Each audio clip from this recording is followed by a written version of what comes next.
Les enfants de la République, Frédéric Aziza. Frédéric Aziza. Radio J. Bonjour et bienvenue dans Les Enfants de la République, dont vous êtes l'invité, Robert Charlebois. Bonjour. Bonjour Frédéric. Alors tout le monde connaît l'auteur-compositeur, l'interprète, le musicien que vous êtes, et l'acteur aussi que vous êtes, celui qui a fait souffler un vent nouveau sur la chanson, premier Olympien en 1969, depuis plus de 300 chansons et une multitude de succès dont Dolores, Tout écartillé, Québec Love, Te voilà, Les ailes d'un ange, Miss Pepsi, Mon pays, ce n'est pas un pays, c'est un job, Fu Manchu, Conception, Hante de juin, Je rêve à Rio, Ordinaire ou encore Je reviendrai à Montréal. Je crois que c'est la chanson que vous préférez. Je reviendrai à Montréal. Non, c'est Je veux de l'amour. Je veux de l'amour, je veux de l'amour. En tout cas, je la fais pas dans mon show. Voilà. Si vous me demandez mon avis personnel. Alors en tout cas, plus de 50 années de carrière que vous célébrez les 1er et 2 avril au Grand Rex à Paris, autour d'un spectacle absolument hors norme, un show son et images, baptisé Robert en Charleboiscope, à la fois rock, groove, poétique, un spectacle d'ailleurs qui est déjà triomphé au Canada, Robert Charlebois. Alors pourquoi, Robert Charlebois, cette envie de revenir régulièrement à Paris, en France?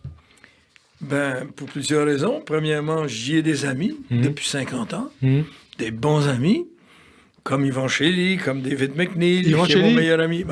Yvan Shelley qui m'habille, que je connais depuis une trentaine d'années. Majestic Filature. Ouais, pas de pub, s'il vous plaît, Majestic. On a le droit de dire ça? Oui, on a le droit. Mon Dieu, bon, OK. Et donc, voilà, et puis ma femme est aussi été parisienne pendant 30 ans. Laurence. Laurence, avant de venir vivre 47 ans au Canada avec moi. Et donc, elle a plein... Oui, parce que c'est une très, très longue histoire. Hein. Oh oui! Et elle a beaucoup d'amis encore ici, et puis un petit peu de famille encore aussi.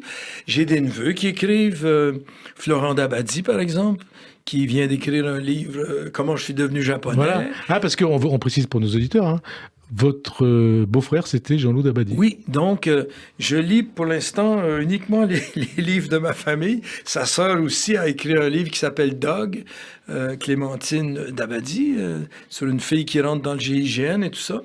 Alors, en lisant les copains et la famille immédiate, ma vie littéraire est comblée. Votre vie littéraire, votre vie culturelle, c'est des attaches culturelles avec la France?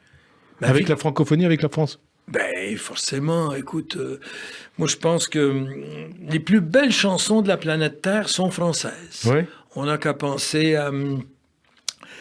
à God Save the King. C'est la comtesse de Britton qui a écrit Dieu sauve le grand roi, musique de Lully arrangée par Handel, qui était le George Martin du 18e siècle. Et c'est une chanson française, God Save the Queen. C'est le plus bel hymne national au monde et le plus joué. Peut-être pas maintenant que la reine est morte. Non, mais il y a le roi qui est à Paris. Charles III. Pour pas qu'il y ait de confusion, parce que les gens, ils m'appellent Charles le Roi quand je suis en Belgique ou Charles III quand je suis ici. Mais là, j'ai exigé qu'il quitte la veille de mon show. Il s'envole le 30 mars. Il quitte, oui. Charles III. Ouais. Et puis, non, je disais ça.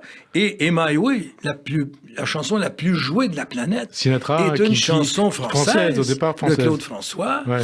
Et Falling in Love with You d'Elvis, que j'ai traduit sur mon dernier album, encore une chanson française. Et donc, chanson française, vous chantez en français, vous êtes depuis la fin des années 60 une star planétaire, Robert Charlebois, l'un des meilleurs ambassadeurs du Canada et de la francophonie. D'ailleurs, il faut dire... planétaire, non. Si, moi je Plurivaire, peut-être pas non plus. En tout cas dans la francophonie. La francophonie aussi. J'ai fait des chansons en anglais avec Frank Zappa, mais ça n'a pas marché. Frank Zappa, vous avez fait un album avec lui. D'ailleurs, il faut dire Canada ou Québec? Pas un album, une chanson. Une chanson. Canada ou Québec? On peut dire Montréal. Montréal. Ça résume tout.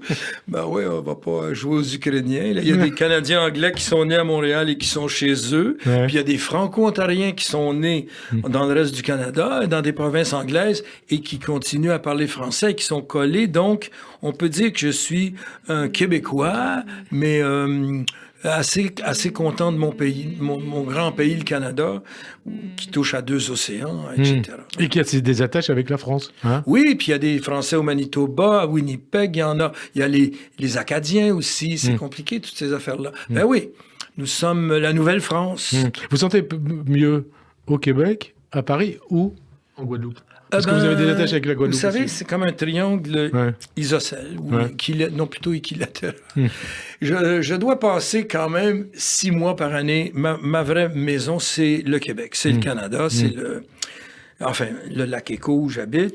Ensuite, mais j'essaie de venir à Paris ou aux Antilles.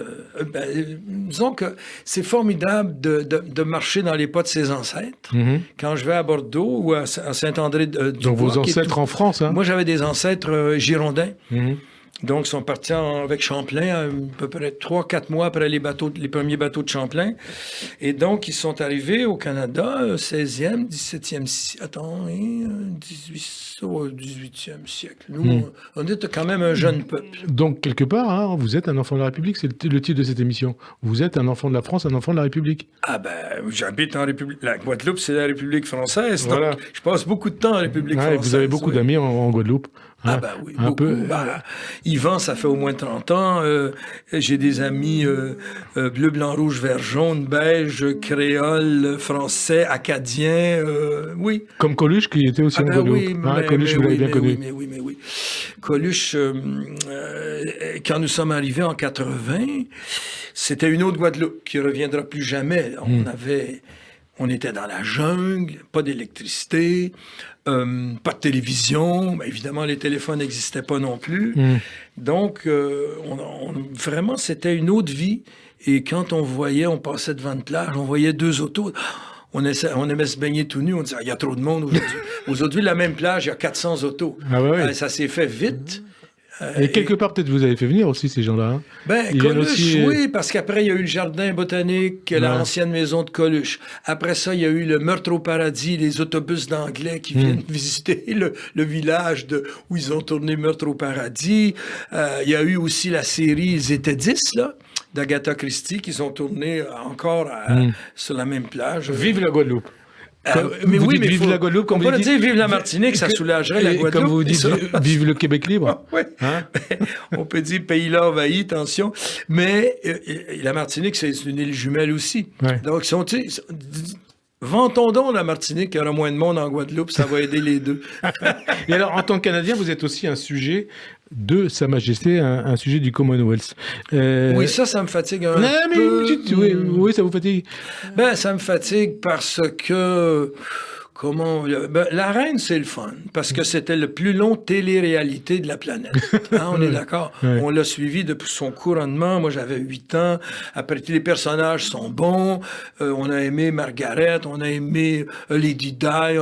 Et pas Charles? Charles, il me semble que là, on dirait que le Commonwealth est en train de s'effriter. Les Australiens ont déjà un peu. Et donc, j'ai rien contre Charles, à part le fait que les gens ils disent tu t'as dit Charles III ou Charles le Bois? Non, je parlais de Charles le Bois. Tu sais, ça me dans ce sens-là, ça amène de la confusion. Puis quelqu'un qui repasse ses lacets tous les matins, ça me fatigue aussi. Je trouve ça un peu square. Tu sais. Mais à part ça, c'est un écolo, puis il y a de l'humour. Il paraît qu'il y a de l'humour. Autant que vous? Parce que vous avez beaucoup d'humour, hein? Beaucoup. Vous savez raconter des histoires drôles aussi. Je suis nourri par Yvan Chély à l'année, puis je suis très, très jaloux de l'humour juif. L'humour juif m'a toujours excité à mort depuis Woody Allen. Ouais. J'étais allé voir Woody à New York au début, quand il faisait du stand-up comique. Et ça reste, malgré toutes les rumeurs à son sujet, mon cinéaste préféré, pour plusieurs raisons. Puis tout le monde a son film préféré de Woody pour des raisons différentes. Et vous, c'est? Moi, il y en a beaucoup que j'aime. Broadway, Danny Rose, j'adore. Anna et ses sœurs, j'adore. Même c'est tout premier, là, I'm pointing a gob at you. No, it's a gun, it's an end. Les derniers, le Match Point, j'aime tout. J'aime vous aimez tout. Vous êtes un inconditionnel de Woody Allen. On peut dire ça. Alors, on parlait de la famille royale. Je crois qu'il vous est arrivé de rencontrer des membres de la famille royale, et parfois, ça a même été drôle. Je crois, ça c'est une histoire vraie, mais peut-être j'aurais pas dû, mais je crois que j'ai sauvé la vie d'Andrew. Le prince Andrew. Le prince Andrew. qui est un peu le mouton noir de la famille royale. Et, enfin, il venait de se marier avec Sarah Ferguson. Il faisait son voyage de noces au Québec, puis il allait voir les baleines avec la sirène, serrer la main des baleines, vite, vite, vite. Après ça, on revient. On a 10 minutes pour voir le show de Charlebois. Je chantais avec le groupe Cassave, qui est un grand groupe antillais, dont le leader, Jacob Devarieux, est décédé il y a pas très pendant longtemps. la pandémie. En tout cas, nous sommes à la Porte Saint-Jean, il y a 25 000 personnes, un show en plein air. Et moi, j'attends avec ma guitare pour commencer mon show. Puis là, tout à coup, le Prince Andrew, il y a quelqu'un qui a eu l'idée de remettre le prix de la francophonie à Richard Séguin, qui est un de mes collègues, un chanteur québécois, mais engagé. Vive le Québec libre, etc. Bon, et là, un peu comme vous, d'ailleurs. Hein? Ben non, moi, je suis plutôt penseur original, puis je fais pas de politique. Mais je défends le territoire. Là. En Amérique du Nord, on a le droit d'avoir un territoire en français, et je l'ai toujours défendu, puis je défends ma langue. Et puis, mieux que les Français en ce moment, en tout cas. Ça, c'est certain. C'est pas difficile, tu me diras. Alors, lui... Le Prince Andrew, on lui demande de remettre le prix de la francophonie à Richard Séguin. Et le Prince Andrew arrive, puis il parle pas un mot de français. Il parle comme une vache espagnole. « Je voudrais remettre le prix de la francophonie à Richard Séguin. » Puis là, les bouteilles de bière commencent à revoler. Des bouteilles pleines, pas des bouteilles vides, pas des canettes, des bouteilles en vitre. Donc là, je l'ai tassé. Ça peut faire mal. Je l'ai tassé. Tu peux tuer quelqu'un avec ça. Je l'ai tassé. Et puis, j'ai dit, arrêtez, c'est un énorme malentendu. J'ai dit, Andrew, puis il faut savoir pourquoi. Moi, j'ai jamais un sou. J'ai ma carte en plastique dans mes poches et c'est tout. Et ça, depuis 40 ans. J'avais un billet de 20 $ dans mes poches. Je sais pas ce que ça faisait là. Et j'ai dit, mais ces gens-là t'adorent. La preuve, ils ont tous la photo de ta maman dans leur poche. Et là, je prends le billet de 20 $, puis je le montre, puis là, les gens... 20 $ canadiens, hein? Oui, mais sur le dollar canadien et la tête de la reine, puis pour elle, c'est pratique. Quand on va chez le coiffeur, elle dit, faites-moi comme mon 20 $. Puis le gars, elle n'est pas obligé de te demander ce qu'elle veut. Dire aujourd'hui, hein? Elle a de demander, coiffez-moi comme mon timbre. Elle est aussi sur les timbres et tout. Mais j'avais pas de lettres, j'avais qu'un billet de 20 $. Et là, c'est évidemment, il m'en doit une. Bon. Et il ne faut pas trop s'en vanter parce que je sais qu'il n'est pas dans les bonnes grâces ni des Anglais ni des Québécois en ce moment, mais c'est une histoire vraie. C'est une histoire vraie. Alors, vous avez commencé un peu comme Léo Ferré, anarchiste et rebelle. Vous l'êtes toujours aujourd'hui, anarchiste et rebelle? Non, penseur original, anarchique et libertaire, ce qui n'est pas la même chose que anarchiste et libéral. Mais, comment vous dire, j'ai aimé beaucoup travailler avec Léo, ni Dieu ni maître, évidemment, on sait tous que... Bon, moi, je pense que Dieu n'existe pas, mais ça n'empêche pas qu'il y a des plurivers et que tout marche sous le signe de l'atome, etc. Il y a beaucoup de choses auxquelles je crois. La synchronicité des gaz qui ont créé la planète et que Dieu est un gaz, ça, je crois ça. Et vous croyez aussi au gaz de la bière, hein? Vous êtes un artiste de la bière, puisque vous... La mousse. La mousse, les vous bulles. Êtes aussi un brasseur. C'est une sorte de gaz, les bulles. Ouais. On peut dire ça comme ça. Je crois que vous avez créé une vingtaine de bières, dont la Charleboise, un mariage entre gingembre et piment. C'est un peu la Guadeloupe, ça. C'est d'inspiration antillaise. C'est ma toute dernière, mais c'est une bière pour enfants. Hein. Quand je dis enfants, mes enfants ont 40 ans. Ouais. Donc, c'est pas pour encourager les petits qui sont au berceau à boire de la bière. Ouais. Mais c'est une passion, toujours, la bière, pour vous? Toujours une passion. Mais j'en parle plus. Parce que j'ai saoulé plus de gens avec mes paroles qu'avec mes bouteilles. et puis, quand j'entends... Aznavour, parfois, me parlait toujours de son huile d'olive. Ouais. Puis c'est là que j'ai compris que j'avais trop parlé de la bière. J'ai dit, Charles... Je le sais que tu fais de l'huile d'olive, mais parlons donc d'autre chose. Et ça vous a donné envie de faire de l'huile d'olive ou pas? Non, pas du tout. La bière. De l'huile de livre, non. Et il y a un parallèle d'ailleurs à faire entre la bière et la musique, la bière et la chanson? Ben oui, parce que tout quoi qu'on fasse, en tout cas au Québec, c'est la boisson nationale. Donc, on joue au hockey, ça finit avec une bouteille de bière, on écoute de la musique. Même en studio, les musiciens, il y a toujours de la bière. Donc, j'en ai abusé, j'en ai beaucoup parlé. Mais j'ai créé un monstre en ce sens que quand j'ai commencé, il y avait... À faire la bière, hein? Il y avait 3 sortes de bières. Il y avait Molson, Labatt, O'Keeffe, comme si, ici en France, il y a 20 ans, tu avais le choix entre Heineken, Kronenbourg et, mettons, Météor, qui était... Et maintenant, il y en a des dizaines. Attends, voire des centaines. Hein? Au Québec seulement, il y a 640 microbrasseries depuis Unibrew que j'avais créé à la fin des années 80. Ah ouais, Donc, c'est quelque chose, hein? J'ai fait école, quoi. Ouais. Et c'est bien parce que ça donne des bières naturelles. J'aime mieux voir les gens boire ça que des produits chimiques. Ouais. Et que fumer du cannabis. Vous fumez plus de cannabis? Non, mais je crois aux vertus du CBD. Ouais. J'en mets pour ma main quand ça me fait mal, ou Ouais. j'ai trop joué de guitare, ou de piano, ou j'ai trop oui, joué au golf. ça tend. Non. Il y a des vertus fantastiques là-dedans. Et le cannabis, non, parce que ça abîme les cordes vocales, ça... Non, je fume rien du tout. Rien. Rien. La vraie drogue, c'est le tabac. Ouais. Le cannabis, c'est de la rigolade à côté de la vraie drogue, c'est la nicotine. La nicotine. Ouais. Et comment vous faites pour être toujours aussi comment dire, avenant, Avenant. aussi avec autant de peps? Comment vous faites pour avoir tout ça? Je fais pas d'abus dans rien. Ma grand-mère, elle me disait, Robert, un peu de pot, un peu de hache, un peu de whisky, un peu de bière, un peu de LSD, un peu de sexe, mais pas d'abus dans rien.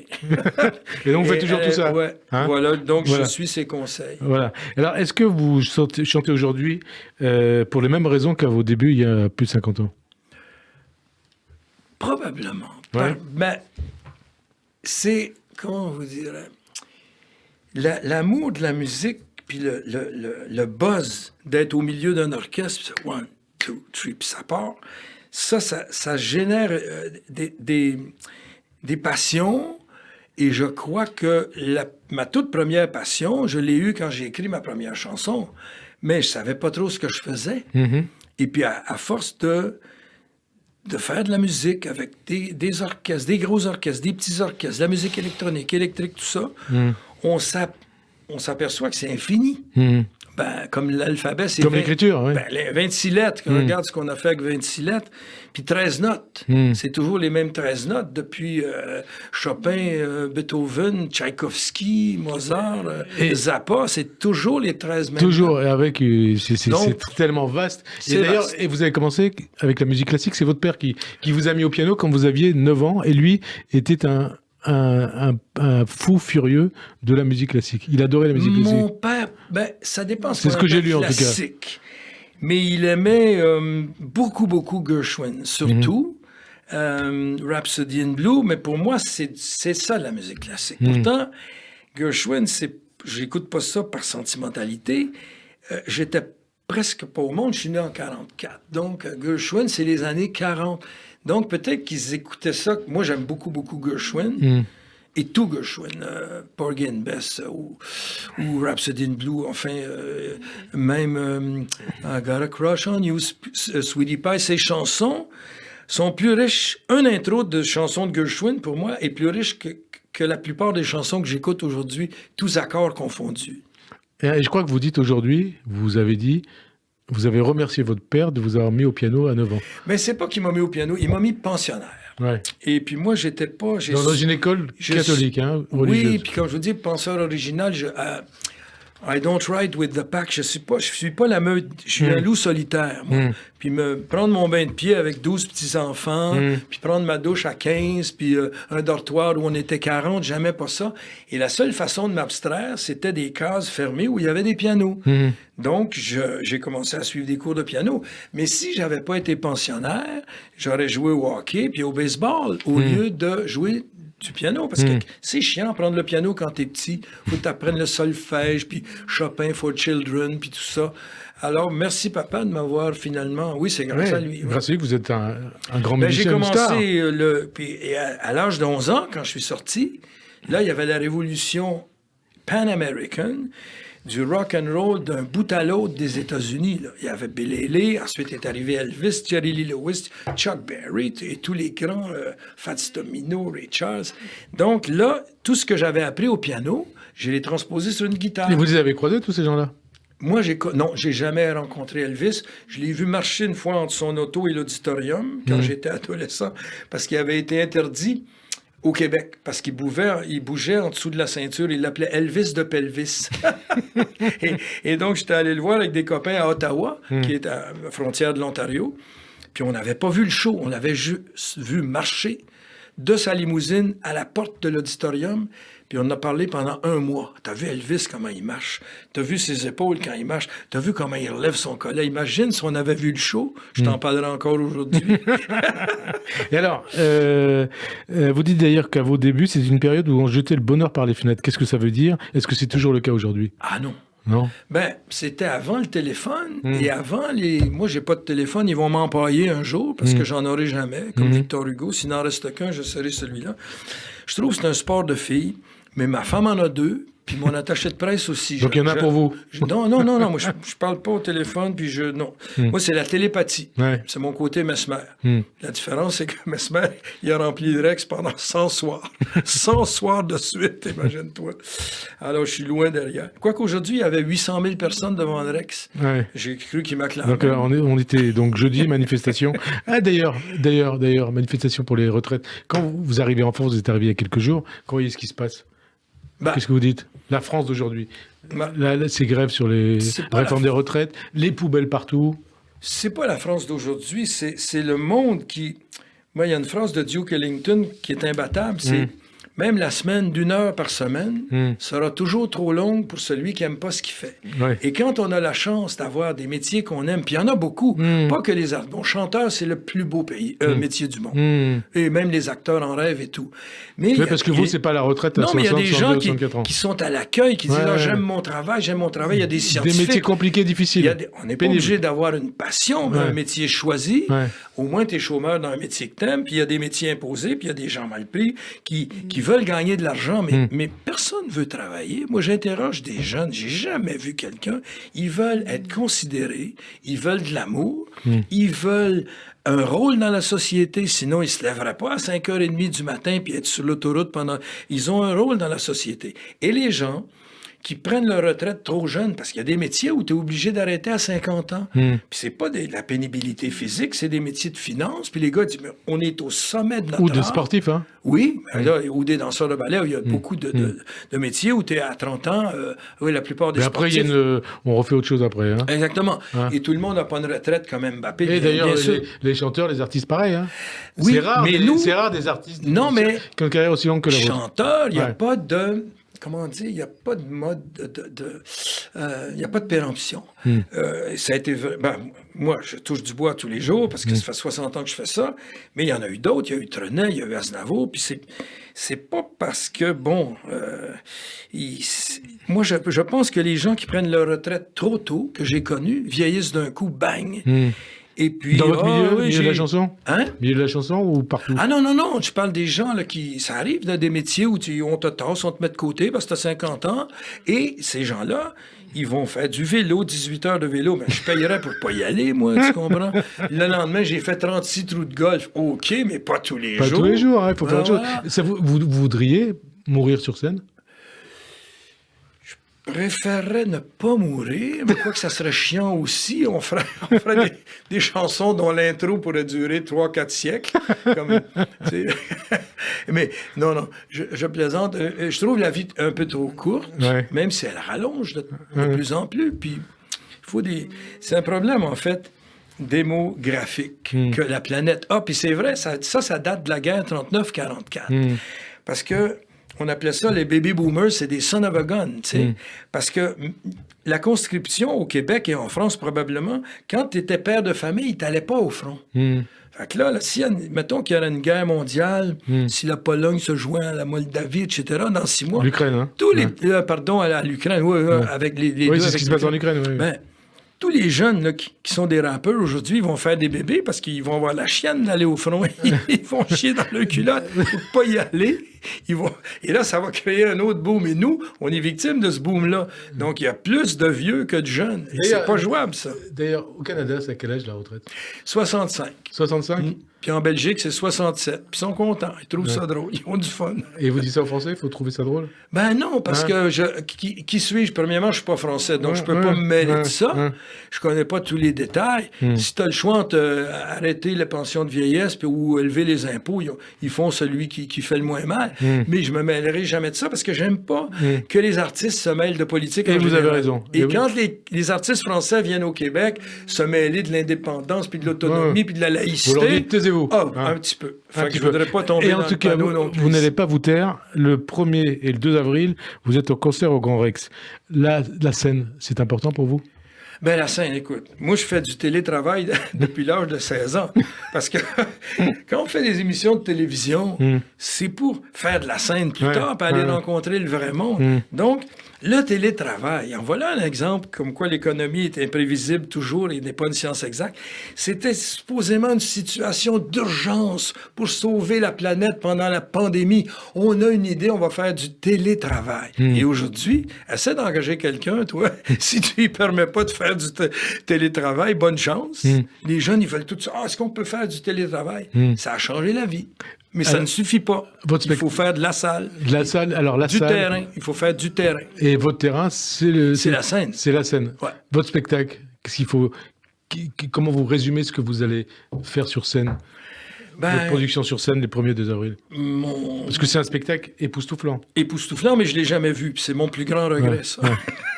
Vu que c'est live, je Images, peux pas son, je peux sortir de mon corps, mettons, de temps en temps, là, puis me regarder, mais je perds mes paroles dans ce temps-là. Fait que j'essaie de pas trop le faire. Oui, parce que comment on fait pour remémorer toutes ces chansons? Les 300 chansons, vous les avez en tête? Les 300, non. Ouais. Mais j'en ai une soixantaine en tête.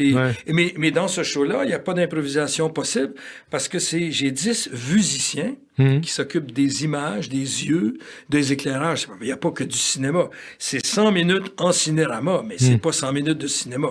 Ce qui est important, c'est le sorcier vivant. C'est vous? Oui, devant l'écran, le public et l'orchestre. Parce que j'ai 10 musiciens aussi qui me suivent depuis 20 ans et c'est de la grosse musique.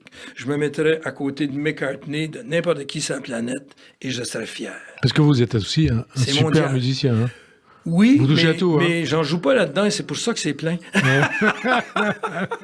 Vous avez quelques notes, quelques paroles en tête que vous pouvez nous souffler là? À Capella? À Capella. Quand les hommes vivront d'amour, il n'y aura plus de misère. Les soldats seront troubadours, mais nous serons morts, mon frère. C'est ça que la Terre veut en ce moment. Ah oui, je pense. Vous pensez ce dont elle a besoin. Vous pensez ce qui se passe de l'autre côté de l'Europe, au fond de l'Europe, en ce qui Ukraine. se passe devant Rex, ce qui se passe partout, et surtout de l'autre côté de l'Europe, c'est... Mais tout ça vient beaucoup de l'orgueil. Le péché le plus facile et le plus tentant, en tout cas pour ceux qui croient aux démons, là, c'est l'orgueil, parce que l'orgueil des syndicats versus l'orgueil de ci, puis l'orgueil des conquérants versus l'orgueil des vaincus. Et ça débouche souvent sur des catastrophes. Hein? Catastrophe. Et alors, dans vos chansons, vous réussissez à allier humour, rigolade, musique, poésie. Comment vous faites? Rigolade, dans ce show-là, je fais pas de blagues, c'est pour ça que c'est complet aussi.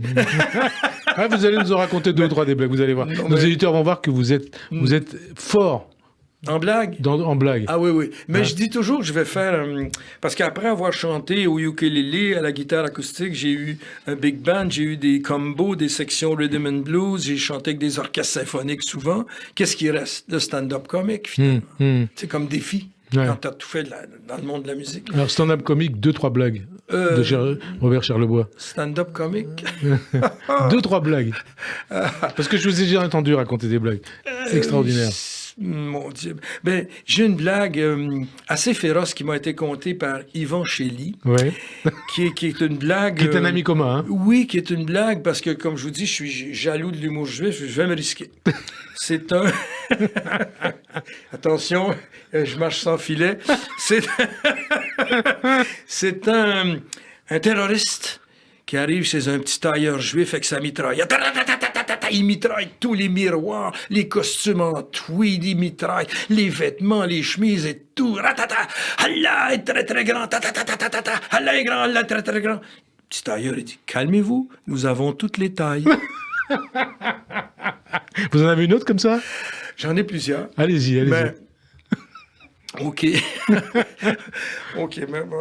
Une histoire, c'est le colonel qui va voir Justin Trudeau, puis il dit... Écoute, donc Justin Trudeau, le premier ministre canadien. Oui, premier. Et Justin, nous avons un soldat gay dans l'armée. Et Justin dit, mais c'est une armée inclusive, on est en 2023, les LGBT, XYZ, ça dépend de comment est-ce qu'on comporte devant l'ennemi. Donc, il faut l'auditionner. Alors, eh ben, OK, on va le faire venir, puis on va l'interroger. Ils font venir le soldat. Il dit, vous êtes devant l'ennemi, il y a 2 soldats devant vous, là, des méchants Russes. Qu'est-ce que vous faites? Ben, il dit, je prends mon pistolet, je fais pouf, pouf, puis il n'y en a plus. C'est fini. OK. Là, vous avez 10 gros méchants Russes, des Wagner devant vous. Qu'est-ce que vous faites? Ben là, je prends mon pistolet automatique, je fais patao, patao, patao, patao, patao, patao, puis il n'y en a plus. OK. Là, il arrive un char d'assaut avec 250 soldats ennemis. Qu'est-ce que vous faites? Ben là, je prends mon bazooka, je fais cacapoum, puis il n'y en a plus. Puis il dit, les 250 soldats, il dit, coudonc, je suis tout seul dans cette armée-là, moi? Et on se marre avec vous, hein? Ben, en tout cas, l'équipe technique se marre. On voit qu'ils se marrent. Hein? Et quand on se marre en coulisses, d'habitude, les auditeurs se marrent aussi. Mais je suis pas prêt à détrôner, comment il s'appelle, le comique là, que vous aimez tant. Là, Cavrivière? Non, Cavrivière, non. L'autre, celui qui fait des farces de cul tout le temps, là. Ah, Gérard, Laurent Gérard, non, c'est pas ça? Non. Le plus vulgaire des vulgaires. Ah, Bigard? Ouais. Ah, il est pas drôle. Lui. Non, mais je veux dire, je suis loin derrière lui encore. Alors, on reparle de vous. Vous êtes retrouvé en 69 en duo avec Lennon. Hein? Racontez-nous cette histoire. En duo avec Lennon? Mais John Lennon. Ah non, pas en duo. On faisait partie d'un gros show au Stadium de Toronto. Give Peace a Chance. Ah non, pardon. Ah non. Mais là aussi, attendez, ça, c'est une autre chose. Il faisait un bed-in au Queen Elizabeth. Et puis, André Perry, le gars qui avait réalisé mes meilleurs albums, disons Lindbergh, Québec Love et tout ça, il va l'enregistrer dans sa chambre parce qu'il était au lit avec Yoko Ono. Et puis, les journalistes venaient l'interroger. Et puis, il ne sortait pas du lit pendant une semaine. Ouais, on a vu les photos. Et puis, le journaliste demande, mais pourquoi faites-vous ça? Puis, Lennon aurait répondu, all we are saying is give peace a chance. Puis là, ils ont commencé juste avec une tambourine. All we are saying is give peace a chance. Et André Perry est parti avec ça. Et le lendemain, il m'appelle avec Louise Forestier, Mouf, le jazz libre du Québec, trompettiste, saxophoniste, qui chantait. Il dit, je veux pas des voix professionnelles, mais viens en studio. J'ai un enregistrement de John Lennon que j'ai fait hier. Puis on va rajouter des voix. Il y a juste une tambourine. Alors là, on a fait ça, Give Peace a Chance. Puis là, lui, il dit, on va rajouter, tu vas voir de la basse puis de la guitare, puis ça va être un tube. Il fait jouer ça à Lennon avant de... Puis Lennon, il dit, non, on arrête tout, c'est parfait ça. Il dit, c'est comme ça qu'on va le faire. Et ils l'ont sorti comme ça. Mais moi, je sais que c'est ma voix, mais si vous écoutez... Ah, vous êtes reconnu. Ouais, mais si vous écoutez Give Peace a Chance, mon nom n'est même pas sur le disque. Ouais, mais ça, vous le savez ça, maintenant. C'est des secrets que je vous dis. Là. Secret. Alors, à 25 ans, vous avez fait des tournées avec Janis Joplin, vous avez chanté avec Félix Leclerc, Gilles Vigneault, le groupe Jefferson Airplane, fait un disque avec... Plutôt les Grateful Dead. Ouais, Jefferson Airplane. Non, j'ai écouté les Jefferson Airplane à Los Angeles, mais j'ai jamais chanté avec eux. Vous avez fait un disque avec Frank Zappa, vous en avez parlé tout à l'heure. Vous avez connu toutes les stars canadiennes, américaines, britanniques, françaises, francophones. Non, pas toutes. Oh, beaucoup. Non. Bon, je suis un peu excessif, mais beaucoup. Toutes les légendes du rock, pratiquement depuis les années 60, avant d'en devenir vous-même une. Tout nous vient des années 70, Robert Charlebois? Ben, tout vient peut-être de... Quand j'avais 8 ans, le premier disque qu'une de mes tantes m'a acheté, c'était Le Petit Bonheur de Félix Leclerc, puis j'étais petit garçon. Quelques notes? C'est le petit bonheur que j'avais rencontré. J'aime pas chanter à cappella. Ouais, mais surtout à cette heure-là. Ouais. Parce qu'il y a, comme disait Aznavour, il y a que les oiseaux qui chantent gratis. et là, c'est de la cruauté ornithologique, ce que tu me demandes. Là. D'accord, j'accepte. OK? T'acceptes ma réponse? Je valide. Alors, et donc, lui, il chantait avec sa guitare tout seul, puis il sifflait à la fin, puis je m'étais fait des images de cow-boys. J'étais fou des cow-boys quand j'étais petit. Et donc, si j'avais pas entendu cette chanson-là, il commençait à faire des chansons. Il faut bien commencer quelque part. Hein. Peut-être que je ne sais pas, mais je crois que Félix a été très important dans ma vie. Félix Leclerc. Et comme poète et comme chanteur. Et excellent chanteur. Ouais. Parce que souvent, les On auteurs l'a toujours dans la ne tête. sont pas toujours des grands chanteurs, mais Ouais. il y a des voix exceptionnelles. Ouais. Ferré, Trenet, c'est fort. Lougaro, quelle belle voix aussi. Hmm. Ouais. James Brown, il a fait votre première partie. Oui. Hein? Oui, mais ça, James Première partie Brown, d'un de vos concerts. Qu'est-ce m'en qui a s'est voulu passé? un peu parce que James était une star infantile. Hmm. Et puis, il avait refusé de monter dans une limousine noire parce qu'il avait commandé Oui, une limousine racontez-nous cette blanche. histoire. Hein? Voilà. Pour entrer dans la salle. Et donc, oui, non, il faisait ma première partie Ouais. en plein air. C'était un gros truc au Parc Jarry, au cœur de Montréal. Hmm. Et puis, mais moi, j'étais dans mes grosses années, le psychédélique et tout. Et donc, le producteur était furieux que le show commence 1 heure en retard. Et puis, à un moment donné, il avait donné 1 heure à James Brown, qui était mon idole, attention. Je l'ai aimé, j'aimais sa musique, j'aimais son groove, j'aimais tout de lui. Puis là, pendant qu'il fait « I feel good! » le gars, il a tiré la plug. C'était Donald K. Donald. Il a débranché la sonore, tiré la plug.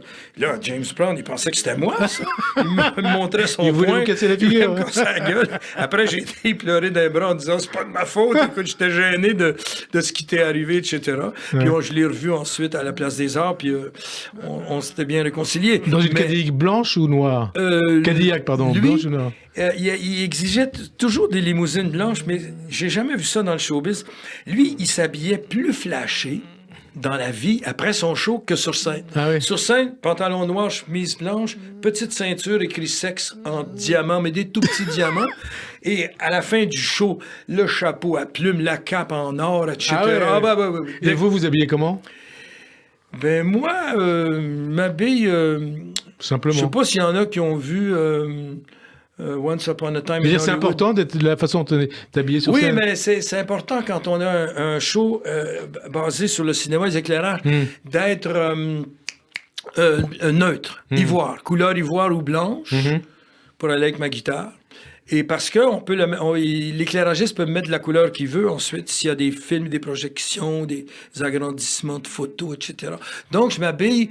S'il y en a qui ont vu le dernier film de Brad Pitt, là, où il jouait... il m'a piqué je m'habillais comme ça, bien avant lui en tout cas, mais j'en veux à Brad Pitt de m'avoir piqué mon look. Votre look, en tout cas le look, quand on voit... Le dernier Tarantino, tu sais, il y a un costume en jean, beige, c'est à peu près ça. C'est à peu près ça. Alors il y a aussi les chansons... Il porte moins bien que moi. Vos chansons, il y en a qui ont vieilli. Et je pense par exemple à Lindbergh. Oui, vieilli... En ce sens que toutes les compagnies sont mortes, mais ça reste un témoin, une chanson témoin des années psychédéliques. Magnifique chanson, oui, et qui reste moderne, parce que il n'y avait pas d'arrangeur, en fait. Moi, les gars, je travaillais avec un groupe de jazz libre, puis à un moment donné, j'étais pas content, ça partait dans tous les sens, puis j'ai dit, mais les gars, je vais vous donner un petit corset d'accords. Je vais juste dessiner A minor, B minor, mi septième. Tu sais, bon, les musiciens qui sont à l'écoute, il n'y en a peut-être pas à cette heure-là. Là. Ils comprennent ce que je veux dire. Et donc, comment te dire, à un moment donné, les cuivres, eux autres, ils voulaient jouer libre. Mais j'ai dit, essayez de vous insérer dans les accords. J'ai dit, ben oui, on est des créateurs, nous autres, tu sais, Puis j'ai dit, si vous êtes des créateurs, puis jouez pas dans les accords, je pourrais pas vous payer. Fait qu'ils ont fait il faut créer, quoi, il faut créer. Oui, mais il faut créer dans l'intérieur d'un cadre donné. Voilà. Un cadre donné, justement. Vous avez gardé des potes dans le milieu de la chanson ou pas? Des potes, des amis. Ah bah oui. Beaucoup? Oui. Ben, mon ami il y en a que vous regrettez aussi? Mon ami David McNeil. David McNeil, le fils de Chagall. Oui, exactement. Qui, lui, est mon meilleur ami. Puis j'avais pas de guitare parce que ma guitare, mon matériel, il s'en vient avec l'avion qui va amener le gros matériel au Rex. Mais il m'a prêté une guitare, mais une belle guitare. Une Veracruz Martin, mais artisanale. Et je m'en suis servi pour faire les quelques télés que j'ai faites, là. Ouais. Et donc, c'est qui vos autres amis? Mes autres amis, David est pas mal le noyau pour un peu Souchon, Woolsey, Renaud, Julien. Julien Clerc, hein? Oui, puis il y en a beaucoup qui sont morts. Qui sont morts, Aznavour. Mes grands frères, Aznavour, Gainsbourg, Higelin, je le voyais beaucoup quand j'étais jeune. Il y a des anecdotes qui vous restent en tête? Nougaro, hein? Des anecdotes que vous avez en tête? Ah j'en ai plein, des anecdotes. Il y en a plein? Plein. Et avec Gainsbourg, mon Dieu, des tournées de Grand-Duc, des cuites monumentales. Des cuites monumentales? Ah ouais. En France ou au Canada? En France, puis au Canada aussi. Au Canada, écoute, il arrive... Moi, je l'ai fait venir au Canada, en tout cas avec Jane, et puis il faisait une émission de télé l'après-midi. Il me donne rendez-vous le matin. 9h30 du matin, bouteille de Ricard sur la table, avec un smoke meat. Tu sais pas, genre smoke meat, c'est ce qu'on appelle le delicatessen. C'est la bouffe juive américaine. Ouais, le pastrami, quoi. J'ai fait découvrir, mais pas tout à fait pastrami. Cornichon. Ça n'existe pas encore en France. Ah ouais. Et s'il y a des hommes d'affaires à l'écoute, le premier qui fait ça va devenir milliardaire. C'est vrai. C'est on va leur dire. bon, On va passer le message. Bon, tellement bon. Vous avez reçu le message. Ouais. On va passer le message. Delicatessen. On va passer le message. S'il y a des gens, il y a des gens qui écoutent à cette heure-là quand même. Ouais, bon, OK. Beaucoup. Et donc, OK, un demi smoke meat avec son Ricard. Puis là, la première chose qu'il me demande, c'est est-ce que les bars ferment à minuit comme en Angleterre? J'ai dit non, il n'y a pas de danger, ça ferme à 3 heures du matin ici, comme les retraites, si on est plus long que les autres. Et donc, là, il est arrivé au mois de février en petites chaussures répéto, pas de chaussettes. Oui, il était en répéto tout le temps. Ouais. Et puis, on a là, je peux pas tout vous raconter ce qu'on a fait, mais on a fait des trucs. Il m'a fait un jour un coup.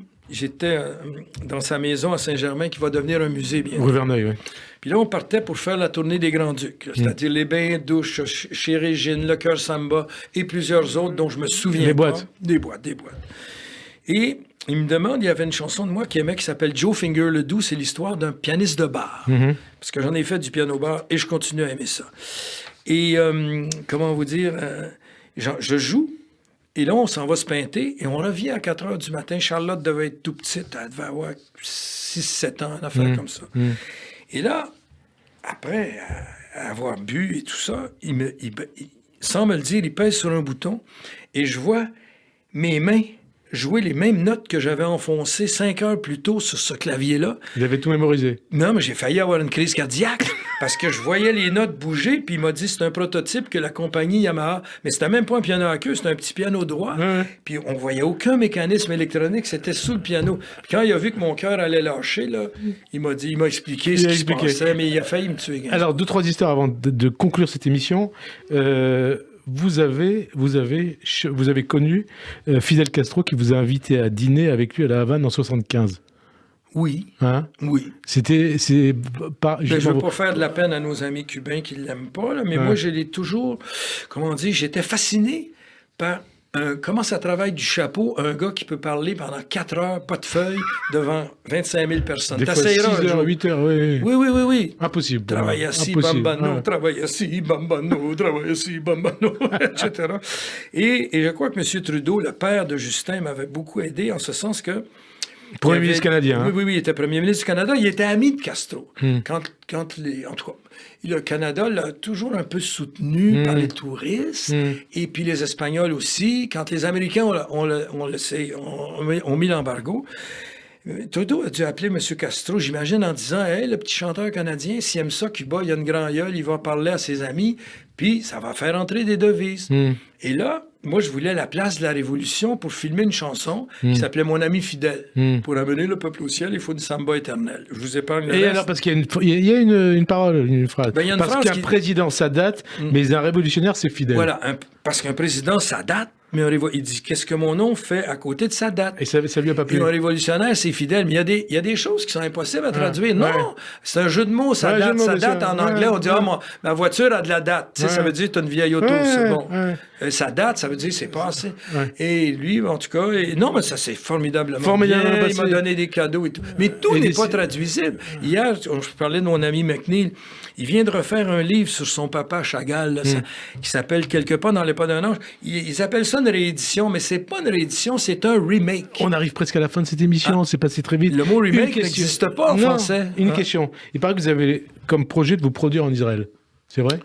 Ben moi, je vais où on m'invite. Hein? Si on vous invite, peut-être pas cette semaine, ça swing un peu trop à mon goût. Mais après, oui. Si on vous invite. Oui, effectivement. Avec vous avez envie d'y aller, pourquoi? Mais Yvan Chély m'en a parlé depuis 20 ans, il veut m'amener là. Et puis, il va vous amener, vous allez faire Je n'ai un aucune beau idée. spectacle Charlebois en Israël. Peut-être plusieurs même. Hein. Mais Tel Aviv, c'est plus jeune que Montréal. Ça, c'est une nouvelle ville. J'ai aucune idée à quoi ça peut ressembler. C'est magnifique. Ben voilà. Hein? Et j'espère connaître ça un jour. Vous espérez? On l'espère, on l'espère avec vous. Parce qu'il y a beaucoup de francophones. Oui, on espère avec vous, vous le connaîtrez. Parce que on ira vous voir. Même si j'ai fait une chanson en anglais avec Frank Zappa, mon répertoire est 100% francophone. Ouais. Voilà. Donc Tel Aviv, Charlebois, bientôt en Israël. Alors vous appartenez aussi à la mémoire collective des Français.